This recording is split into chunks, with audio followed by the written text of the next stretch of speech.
The restaurant hummed with the familiar sounds of clinking glasses, bursts of laughter, and the soft, cheerful tones of a holiday jazz band playing in the background, blending seamlessly with the steady hum of conversation from other diners gathered for their Christmas Eve celebrations. The warm, golden glow of the chandeliers cast a soft light over the polished tables, where servers in crisp white shirts navigated effortlessly between chairs, balancing trays laden with cocktails, appetizers, and elegant entrees, each plate a miniature masterpiece of culinary indulgence. Mia sat at the long table, her chair angled slightly toward the center, offering a perfect vantage point from which she could observe the entire family, each face so familiar, yet, at this moment, feeling like complete strangers, as if she were watching a scene in a movie rather than participating in it. Every year, for as long as she could remember, this had been her responsibility. The final bill, the silent expectation, the understanding that, once the check arrived, she would reach for her wallet without hesitation, sliding her card into the black leather folio as her family barely acknowledged the gesture. It had started small, years ago, when she had first landed her corporate job and wanted to celebrate by treating everyone, basking in the joy of their approval, their praises of how successful and generous she had become. But somewhere along the way, that generosity had been taken for granted, twisted into an unspoken rule that Mia would always pay, no questions asked, no gratitude needed, just an automatic assumption as natural as the turning of the seasons. She watched as her cousins, uncles, and aunts laughed and ordered without a second thought, indulging in top-shelf drinks, the most expensive entrees, and desserts they would barely touch, treating the menu as if it were a suggestion list rather than a collection of prices and options. Her Aunt Linda leaned over to her husband, her gold bracelets jingling as she gestured toward a bottle of wine on the menu, something imported, something extravagant, something she wouldn't dream of buying herself on an ordinary night. Her cousin Hi guys, sorry to interrupt your viewing, but please subscribe to the channel and like this video. Thank you. Jake, barely paying attention, waved the server over and ordered the Wagyu steak, rare, adding a lobster tail just because, not even glancing at the price, because why would he? It wasn't his money. Mia forced a polite smile as she sipped her water, the ice clinking softly against the sides of the glass as she swallowed the bubbling frustration rising in her throat. It wasn't about the money, not really. She was comfortable, successful, not hurting financially, and that wasn't the point. The point was the expectation, the entitlement, the way no one even pretended to offer this time, how it wasn't even a topic of discussion anymore, just a foregone conclusion. She glanced at her mother across the table, who caught her eye just for a second before quickly looking away, a silent plea not to make a scene, not to disrupt the fragile peace of the evening. With a quiet sigh, Mia excused herself, pushing back her chair and slipping through the crowded restaurant toward the hallway that led to the restrooms, needing a moment to breathe, to clear her head before she inevitably pulled out her credit card like a well-trained machine. She stepped into the dimly lit hallway, the noise of the dining room fading slightly, muffled behind the thick walls, and made her way into the ladies' room, grateful for the brief solitude. She turned on the faucet, letting the cold water run over her hands, grounding herself in the sensation, in the contrast between the chill of the water and the heat rising in her chest. Then she heard it. A voice, familiar yet sharp, floating through the slight crack in the door from the vestibule just outside the restroom. I mean, honestly, he's just our ATM at this point. Mia froze. Her breath caught mid-inhale, her fingers tightening against the cold porcelain of the sink, the words slamming into her like a physical blow, knocking the air from her lungs with an invisible force. She didn't need to peek through the door to recognize the voice. Her Aunt Linda. A laugh followed, casual, dismissive, the kind of laugh shared over a joke that wasn't really a joke at all, just a truth said aloud in a moment of careless honesty. I swear, every year, he just pulls out that card like it's nothing. Might as well be a walking bank account. Must be nice, right? Another voice, muffled but clear enough, her cousin Melissa, giggling in response. Yeah, no kidding. I don't even think he notices anymore. Just lets it happen. Mia's stomach twisted, her hands gripping the edge of the sink as she stared at her own reflection in the mirror, her face unreadable, a mask of stillness that hid the storm brewing beneath. She swallowed hard, willing the heat in her eyes to fade, refusing to let herself feel the sting of their words, refusing to let them see, to let them know that, this time, she had noticed. She took a slow breath, straightened her posture, rolled her shoulders back as if adjusting invisible armor. They thought she was blind, unaware, a fool playing right into their hands without a second thought. This Christmas, they were about to learn just how wrong they were. Mia smoothed the front of her dress, squared her jaw, and turned toward the door, her heartbeat steady now, her mind sharp, her plan forming with a cold, methodical clarity that sent a quiet thrill through her veins. She stepped out of the restroom, back into the restaurant, back into the glow of the chandeliers, the laughter, the music, and the waiting faces of her family, still drinking, still eating, still oblivious. She smiled, easy, effortless, as she slid back into her seat. This year, things were going to be different. Mia slid back into her chair with the ease of someone who had just returned from fixing her lipstick rather than someone who had just overheard her own flesh and blood reducing her to nothing more than a walking bank account. She picked up her glass, taking a slow sip of water, letting the cool liquid settle the fire burning low in her stomach, the heat of betrayal simmering just beneath the surface of her calm, practiced smile. No one at the table even glanced in her direction when she sat down, too engrossed in their conversations, too comfortable in their assumption that she would continue playing her role, too unaware that, in the space of a single moment, the rules had already changed.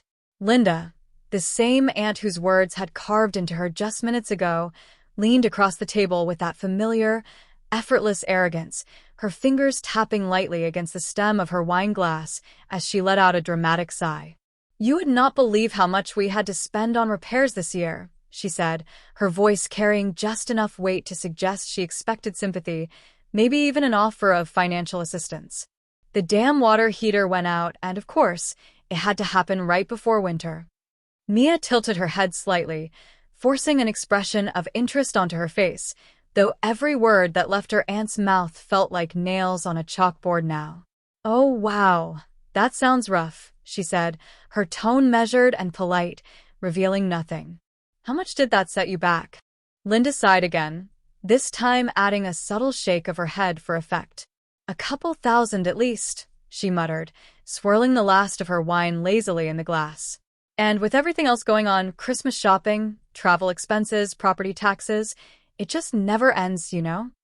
Mia nodded slowly, allowing her gaze to flicker across the table, taking in the carefully curated performance of middle-class suffering that her family loved to indulge in whenever they needed an excuse to justify their never-ending cycle of irresponsibility. Uncle Frank, who had just ordered his third old-fashioned without so much as glancing at the price, was nodding along sympathetically. Her cousin Jake, who had earlier requested both a Wagyu steak and a lobster tail like he was dining at a high rollers casino, chimed in about how brutal it had been trying to budget for the holidays. "Tell me about it," Jake muttered, leaning back in his chair as he took another swig of his drink. "Between my car payment, student loans, and everything else, I feel like I'm just barely getting by." Mia raised an eyebrow slightly, feigning concern, even as a sharp laugh threatened to push its way past her lips. Barely getting by, yet somehow he had no issue ordering a meal that probably cost more than an entire week's worth of groceries. She forced herself to nod again, playing the part, letting them dig the hole deeper without even realizing they were doing it. "So, what about you, Mia?" her mother interjected suddenly, cutting through the complaints with a pointed look, her attempt at redirecting the conversation away from its natural conclusion. "Work going okay? You still doing all right?" Mia took another slow sip of water, savoring the pause, letting them hang in the brief silence before she responded.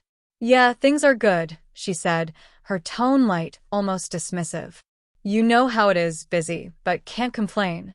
That was enough to satisfy her mother, but Linda's expression sharpened slightly, her wine glass now resting idly in her hand as she studied Mia with something close to calculation. "Well, that's lucky," she said, forcing a small smile, her voice laced with just enough passive aggression to set Mia's teeth on edge. Not all of us have the luxury of stability these days. Mia smiled back, just as forced, just as sharp. Yeah, lucky me, she said, her voice neutral but firm. Although, I guess luck doesn't really cover it. Hard work helps too. Linda blinked, the subtle jab hitting its mark, but before she could formulate a response, the waiter reappeared at the table, a bright, professional smile plastered across his face as he held up a notepad, ready to take any final drink orders before dinner arrived. Mia leaned back slightly in her chair, letting the moment settle, letting them all relax back into their usual comfort before she struck. Hey, if anyone wants another round, go for it, she said, her voice smooth, casual, inviting. Might as well treat yourselves, right?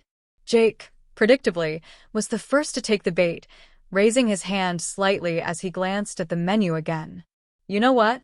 Yeah, I'll take another old-fashioned, he said, handing the drink list back to the waiter without a second thought. Actually, I'll take one too, Linda added, as if she'd been waiting for an excuse. And maybe another bottle of this wine for the table? Uncle Frank nodded in agreement, and soon, one by one, the entire table followed suit, placing fresh orders as the waiter scribbled them down quickly before disappearing back toward the bar. Mia felt a rush of something close to satisfaction as she watched them all indulge, completely unaware that they were walking straight into the exact moment she had planned for them. She picked up her own glass again, but this time, she wasn't trying to soothe the fire in her stomach. She was feeding it, letting it grow, letting it sharpen her focus as she sat back and listened to her family continue their usual performance, unaware that the curtain was about to fall. As the drinks arrived and the laughter continued, she felt an eerie sense of detachment settle over her, as if she were no longer truly a part of this table, no longer one of them, no longer willing to pretend. She swirled the ice in her glass, watching the condensation drip slowly down the side, watching them order and drink and enjoy without a single thought about what was coming next. They were so sure of their roles, so comfortable in the script they had written for themselves, so oblivious to the fact that Mia had decided, in the span of a single evening, that she wasn't just going to change the rules, she was going to burn the whole damn script. She laughed softly at something Jake said, pretending, playing along, smiling at the right moments, nodding in all the right places. She let them think she was still the same person they had always known. She let them think they were still in control. She let them think they were still safe. And as they clinked their glasses together in a toast, completely unaware of what was coming, Mia simply smiled, watching, waiting, knowing that soon, very soon, they would learn exactly how wrong they had been. The air in the restaurant had shifted slightly, though none of them seemed to notice, still laughing, still sipping their drinks, still indulging as though nothing in the world had changed. The glow of candlelight flickered across their faces, illuminating the relaxed ease of people who had never once considered what it meant to be the one reaching for the check, who had never thought beyond the comfort of knowing that, at the end of every lavish meal, there was someone willing to cover the cost without hesitation.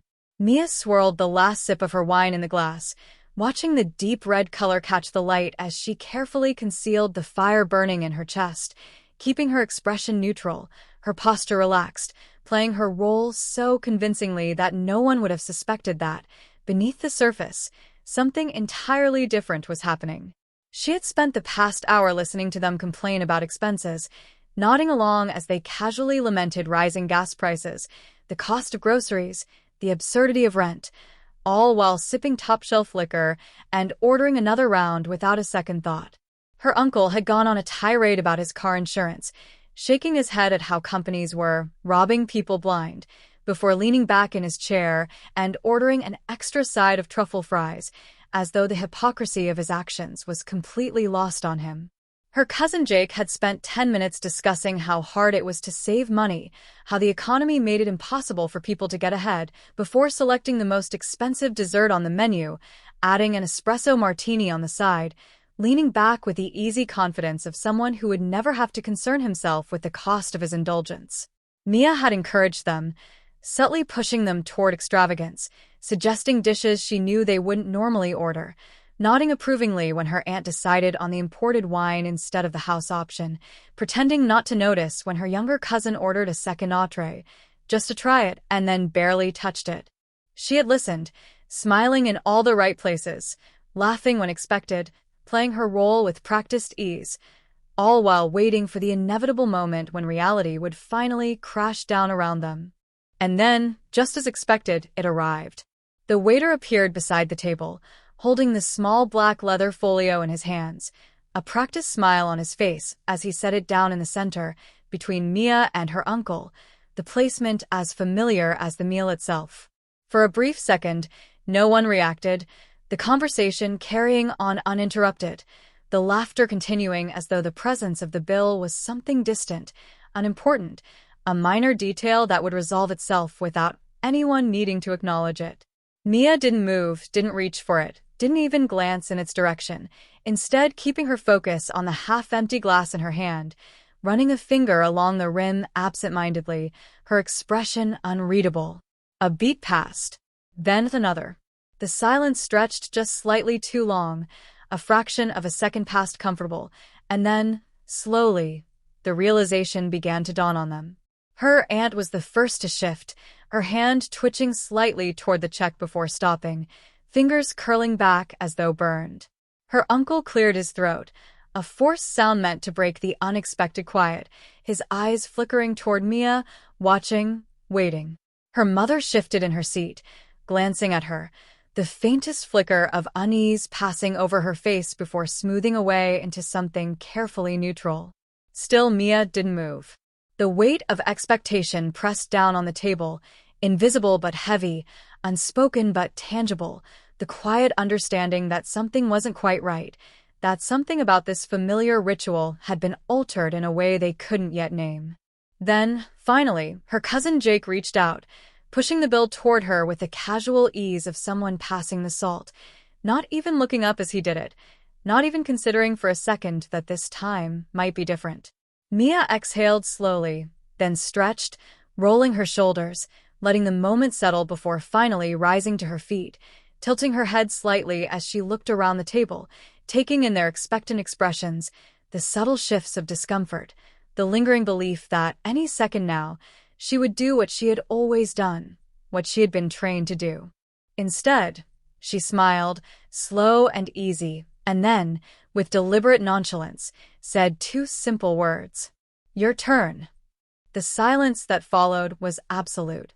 The laughter stopped mid-sentence, the clinking of silverware ceased, the movement at the table froze as though someone had pressed pause on the entire scene, the only sound remaining the faint hum of the restaurant around them.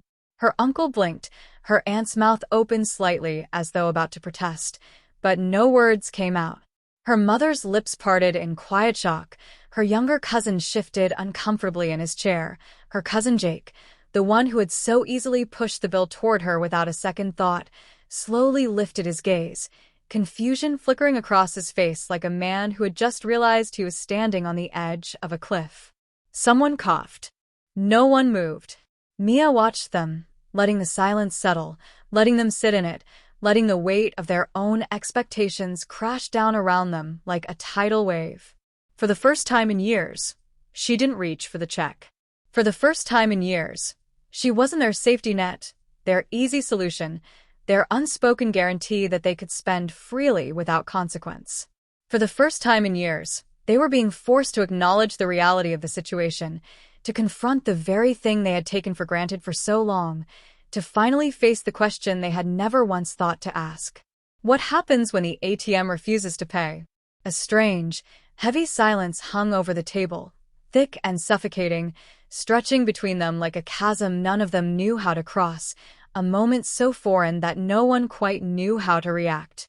The festive chatter from surrounding tables carried on uninterrupted, the clinking of glasses and bursts of laughter filling the restaurant, but at their table, everything had come to a sudden and jarring halt, as though the very foundation of their carefully constructed dynamic had just cracked beneath their feet. Mia could see it on their faces, the confusion, the disbelief, the sheer inability to process what had just happened, the refusal to accept that something so routine, so expected, had suddenly shifted without warning. Her cousin Jake was the first to break the silence, his lips curling into an awkward, uncertain smile as he leaned forward slightly, resting his elbows on the table, his voice dripping with forced amusement as he let out a short, uneasy laugh. "Wait, you're not serious, right?" he asked, his eyes scanning her face for any sign that she was joking, for any indication that this was all just some elaborate prank she was about to abandon with a good-natured laugh and a reassuring wave of her hand. Mia didn't answer right away, instead letting the question hang between them, taking a slow sip of her drink as she studied their faces, letting them squirm in the unfamiliar discomfort of uncertainty. She watched as her uncle reached for his pocket in a half-hearted motion, his fingers grazing the fabric of his jacket before freezing in place, his entire body stiffening as if he had just remembered something crucial. He forced a sigh, shaking his head in mock frustration, the performance so poorly executed that Mia almost wanted to laugh at the sheer predictability of it. "Damn it," he muttered, patting his pockets as though confirming the worst, his expression carefully crafted to mimic genuine regret. "I must have left my wallet in the car." His wife, Aunt Linda, turned to him with a look of exaggerated concern, playing her part seamlessly, her voice smooth and reassuring as she reached for his arm. "Oh, sweetheart, that's all right," she cooed, then shifted her gaze toward Mia, her expression softening into something deliberately maternal, the kind of look designed to make someone feel guilty before a single word was spoken. "Mia, honey, we just assumed you'd handle it like always," she said sweetly, tilting her head ever so slightly, as if the suggestion itself was meant to be received as a compliment rather than a blatant attempt at manipulation. Mia let the words settle in the air, feeling the weight of them press against her ribs, the casual entitlement of the statement hitting her harder than she expected, even though she had been preparing for this exact reaction. She set her glass down with a quiet clink against the table, her fingers grazing the stem as she exhaled slowly, allowing a small, knowing smile to play at her lips, not one of warmth or amusement, but something sharper, something that carried an edge just beneath the surface. "I assumed you'd appreciate me," she said, her voice calm, even, betraying none of the heat simmering beneath her skin. "Turns out I was wrong." The tension at the table thickened instantly, the words slicing through the forced pleasantries like a blade, cutting clean and deep, leaving nothing but stunned silence in their wake. For a moment, no one spoke, no one moved, the weight of Mia's statement pressing down on them like an unbearable force, demanding to be acknowledged. Her aunt's smile faltered, her perfectly curated mask slipping for just a second before she recovered, blinking rapidly as she let out a soft, incredulous laugh, the sound hollow, forced, carrying just the slightest edge of nervousness. "Oh, come on, sweetheart," Aunt Linda said, waving a hand dismissively, as though trying to swat away the uncomfortable truth lingering between them. "That's not fair. You know we all love you, we just—" She paused, searching for the right words, scrambling to find a way to reframe the situation, to twist it into something more palatable, something that would absolve them of any guilt. "We just assumed you didn't mind," she finished, her voice laced with forced innocence, as though the entire thing had been some harmless misunderstanding rather than a years-long pattern of exploitation. Mia arched a single brow, tilting her head slightly as she studied her aunt's face, the feigned sweetness in her voice failing to mask the underlying desperation creeping in at the edges. "You assumed I didn't mind?" she repeated slowly, as if testing the weight of the words, letting them sit between them, forcing her aunt to hear them aloud, to sit with their meaning. Aunt Linda hesitated, sensing the shift, sensing that Mia was no longer willing to play the role she had been assigned, no longer willing to participate in the charade they had constructed around her. "Well," her aunt tried again, her tone softening, taking on a note of quiet persuasion, "you always seemed happy to do it. And, I mean, let's be honest, Mia. You're doing well, aren't you? It's not like you can't afford it." The word struck a nerve, but not in the way her aunt had intended. Mia felt something cold settle in her chest, something that had nothing to do with money and everything to do with the fact that, to them, that was all she was, a resource, a financial cushion, a means to an end, nothing more. It wasn't about what she could afford. It was about the fact that they had never once considered whether she wanted to do this, whether she felt valued beyond what she could provide. A slow, measured silence stretched between them again. Only this time, Mia didn't rush to fill it, didn't soften the blow, didn't bend under the weight of their discomfort. Instead, she simply leaned back in her chair, folding her arms across her chest, letting them feel it, letting them really feel it, for the first time in years. A sudden movement caught her eye as the waiter approached the table, his pen poised over his notepad, his expression politely expectant as he glanced around at the tense group, completely unaware of the storm brewing beneath the surface. "So," he said, shifting his weight slightly, his voice breaking the heavy silence, "how are we splitting this?" The moment the waiter's question left his lips, the table descended into a whirlwind of nervous glances, shifting postures, and barely concealed panic, the weight of the bill sitting between them like a bomb that had just been armed. Mia didn't move, didn't react, didn't offer them an easy way out, instead choosing to sit in perfect stillness, watching, waiting, allowing them the space to reveal exactly who they were when confronted with even the slightest inconvenience. Her cousin Jake, who had been lounging comfortably just moments before, suddenly straightened in his seat, reaching for his phone in exaggerated motion, as though something of great importance had just demanded his attention, his fingers moving quickly across the screen as if he could somehow text his way out of this situation. Aunt Linda, ever the dramatist, let out an incredulous laugh, shaking her head as she placed a hand over her chest, as though she had just been personally betrayed in a way she could never have expected, despite years of reinforcing this exact dynamic. "Well, this is a little ridiculous, don't you think?" Aunt Linda said, her voice teetering on the edge of forced amusement, but with just enough tension underneath to reveal the growing panic that had begun to coil inside her.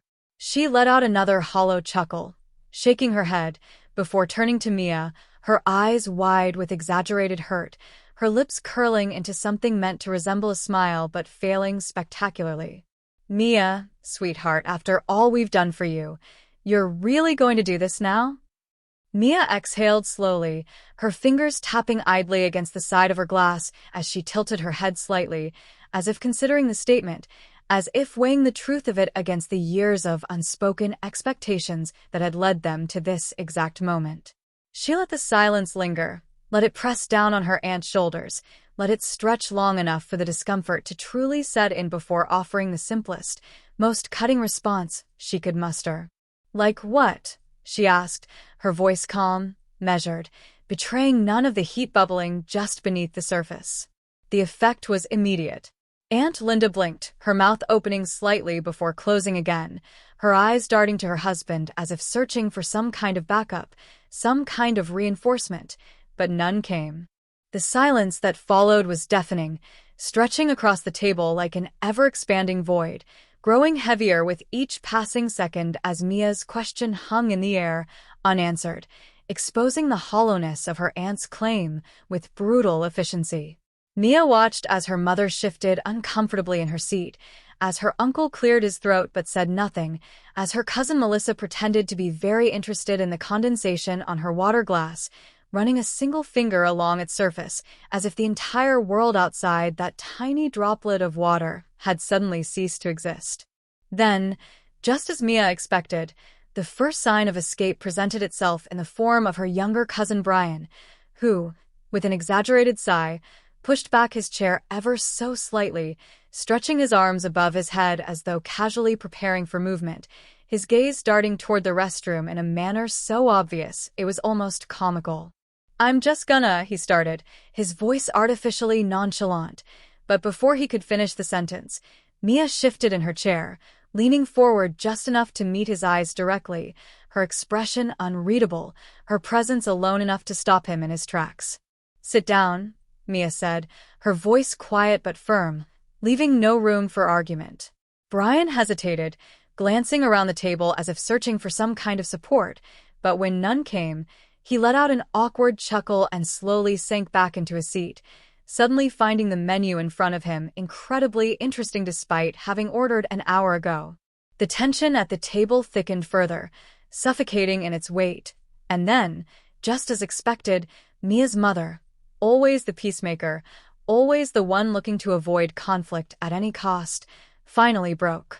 Mia felt the vibration in her lap before she even saw the message, the familiar sensation of a phone notification against her thigh, and without even needing to check, she already knew what it would say. Still, she pulled her phone from her bag, glancing down at the screen, the words confirming exactly what she had anticipated. "Mom, just pay. We'll talk later." Mia inhaled sharply through her nose, her fingers tightening around the edges of her phone before she set it back down on the table with careful precision, her expression impassive as she met her mother's eyes across the table. "No," she said simply, her voice steady, unyielding, the finality of it sending another ripple of discomfort through the group. Her mother flinched, as if the single syllable had physically wounded her, her lips pressing together in a thin line, but she said nothing further, knowing, for the first time in years, that there was no room left to negotiate. The others, sensing that their usual tactics weren't working, began shifting their approach, scrambling to find some other way to push Mia back into the role they had come to expect of her. "I mean, we can just split it, right?" her cousin Melissa offered, her voice hesitant, unsure, the very idea of actually contributing to the bill seemingly foreign to her. "Oh, come on," Jake groaned, his frustration mounting now that it was clear Mia wasn't budging. "You seriously expect us to split this?" "That's usually how restaurants work," Mia replied smoothly, arching a single brow as she picked up her glass once more, sipping her wine with deliberate ease, letting the taste settle on her tongue as she watched the cracks in their carefully curated entitlement begin to spread. The bill remained untouched, sitting in the center of the table like a landmine no one wanted to trigger, the reality of it becoming more unbearable with each passing second as they frantically passed it between them, each person looking for someone else to take responsibility, each person realizing, with growing horror, that the usual solution was no longer available to them. Mia let them scramble, let them sit in the mess they'd created, let them feel, for the first time, the burden they had so carelessly placed on her shoulders year after year without a second thought. Then, finally, she leaned forward, folding her arms across her chest, her gaze sweeping across the table with quiet amusement as she spoke the words that would solidify her stance once and for all. "Oh, come on," she said, her tone light, teasing, almost playful, but carrying an unmistakable sharpness just beneath the surface. "You all said it yourselves. I'm just the ATM. So let's see what happens when the ATM runs out of cash." The silence at the table stretched impossibly long, so thick and weighted that even the holiday music playing softly through the restaurant speakers couldn't lighten the oppressive tension settling over the group. The bill still sat untouched in the center of the table, an unspoken challenge, an undeniable reality none of them wanted to face, reminder that the rules had changed whether they liked it or not. Mia could feel the stares, the quiet seething, the unspoken demands radiating from each of them as they searched for a way out, a last-minute escape hatch, a loophole that would reset the balance of power they had relied on for so long. Her cousin Jake, ever the opportunist, was the first to act, his fingers moving swiftly across his phone screen, his expression carefully neutral as if he could make it seem like a casual afterthought rather than the desperate attempt it truly was. Mia felt the soft vibration in her lap almost immediately, her phone buzzing against the fabric of her dress with a notification she didn't even have to check to recognize. A Venmo request, an amount matching the total of the bill, sent with a single-word caption that read simply, "Thanks." Mia exhaled a slow breath, glancing at her phone without picking it up, her lips curling slightly as she watched, out of the corner of her eye, as another cousin followed suit, sending her the same request, the same desperate hope hidden beneath the calculated nonchalance. One by one, they tried, scrambling to find some way to shift the responsibility back onto her shoulders, as if their entitlement was so deeply ingrained that they truly believed she would cave under the weight of their expectation. Without hesitation, she declined each request, pressing the button with deliberate slowness, letting them watch as she erased their attempts one by one, her expression calm, unbothered,